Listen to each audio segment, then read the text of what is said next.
Atentamente ouçamos agora a mensagem da Palavra de Deus.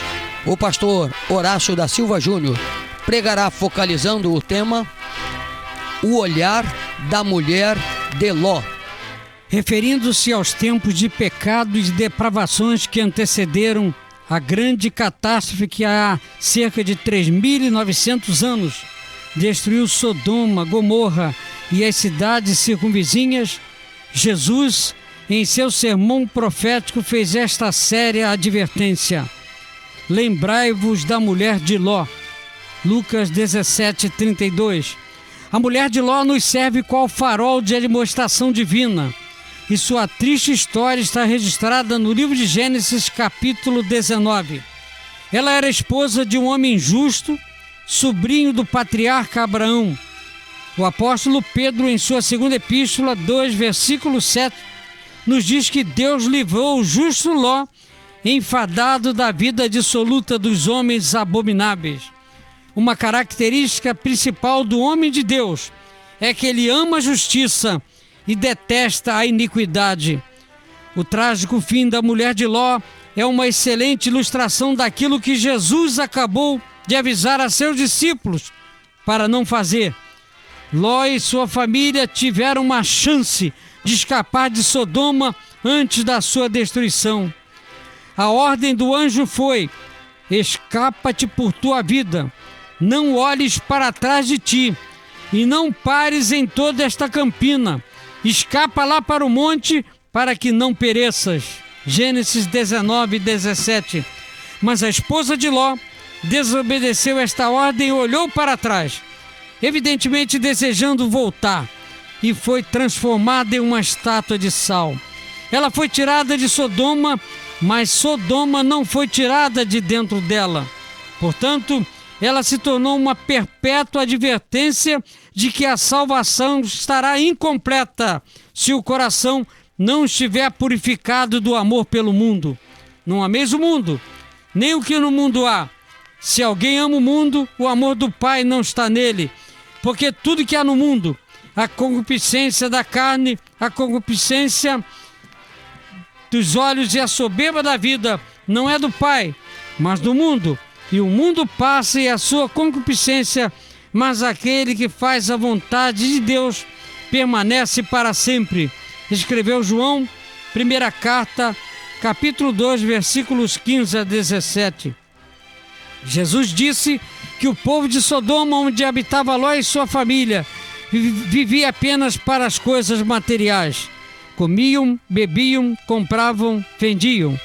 Viviam para os prazeres e esqueciam-se de Deus, como fazem todos aqueles cuja teoria sustenta que o melhor ou o mais proveitoso que existe na vida é a aquisição do prazer e a fuga à dor. Não se preocupam se está correto o que têm feito, ou estão fazendo, ou pretendem fazer. O que lhes interessa é o prazer, sempre o prazer. Procuram desculpar o pecado e disfarçá-lo, alegando uma fraqueza inofensiva, e tentam diminuir a gravidade do pecado e ofuscar a linha divisória entre o bem e o mal, o lícito e o incorreto. Para justificar, pronunciam a tão conhecida frase: errar é humano. O errar é humano, mas de Deus não se zomba, e sua palavra assim adverte: não erreis, Deus não se deixa escarnecer, porque tudo que o homem semear, isso também ceifará.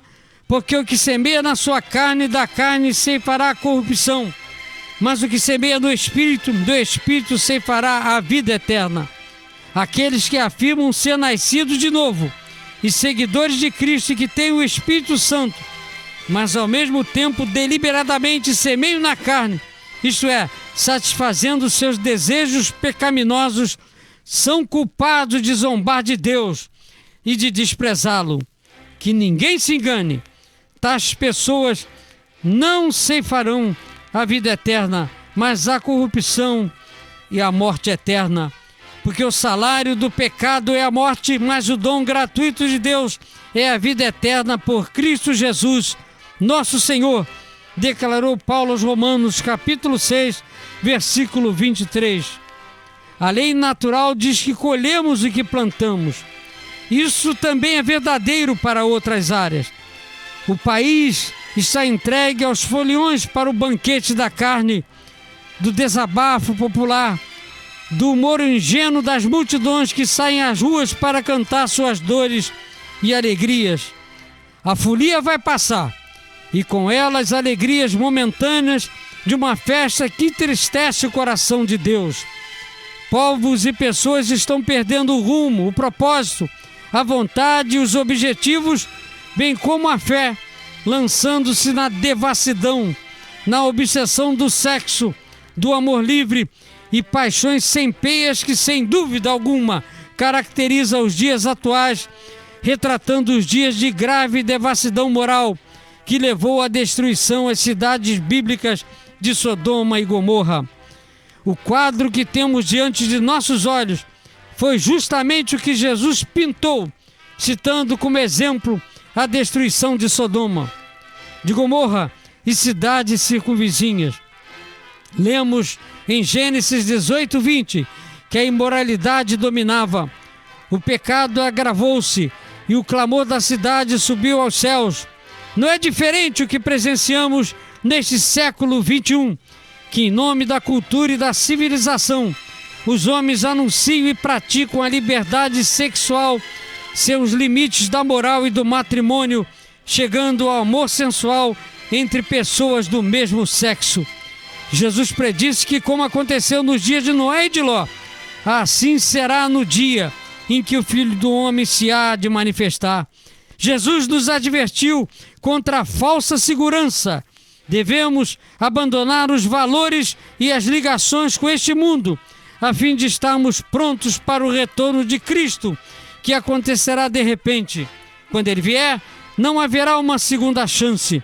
Os fiéis serão tomados para estar com Ele para sempre. Os demais serão deixados para trás. O erro trágico da mulher de Ló foi pôr seu coração numa sociedade terrestre e não num povo celestial. Olhou para trás, porque seu coração continuava em Sodoma. Sodoma e Gomorra foram destruídas com um enxofre e fogo.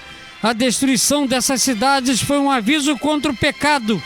Diz a Bíblia que o Senhor fez chover enxofre e fogo do Senhor desde os céus sobre Sodoma e Gomorra e derrubou aquelas cidades e toda aquela campina e todos os moradores daquelas cidades e o que nascia da terra.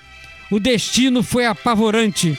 O texto não menciona um terremoto, mas poderia ter acontecido liberando da terra gases explosivos que, misturado com os depósitos de enxofre da região, criaram uma cena espantosa. Nem todos da família fugitiva conseguiram escapar. A mulher de Ló olhou para trás, desobedecendo a ordem do anjo, e morreu, tornando-se uma estátua de sal. Ela virou-se para olhar a cidade de Sodoma, que estava em chamas. Apegada ao passado, ela não estava preparada para abandoná-lo completamente. Será que o meu ouvinte tem olhado para trás, desejando pecado enquanto tenta seguir a Deus? Não! Não será possível fazer progresso com Deus enquanto você estiver carregando parte do seu passado. Jesus disse, Mateus registrou no capítulo 6, versículo 24 do Evangelho, que ninguém pode servir a dois senhores, porque ou há de odiar a um e amar o outro, ou se dedicar a um e desprezar ao outro. Não podemos servir a Deus e a Mamon.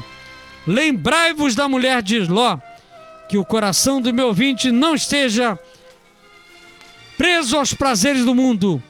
É o meu desejo e oração. O salário do pecado é a morte, e a vida nos foi dada por Jesus.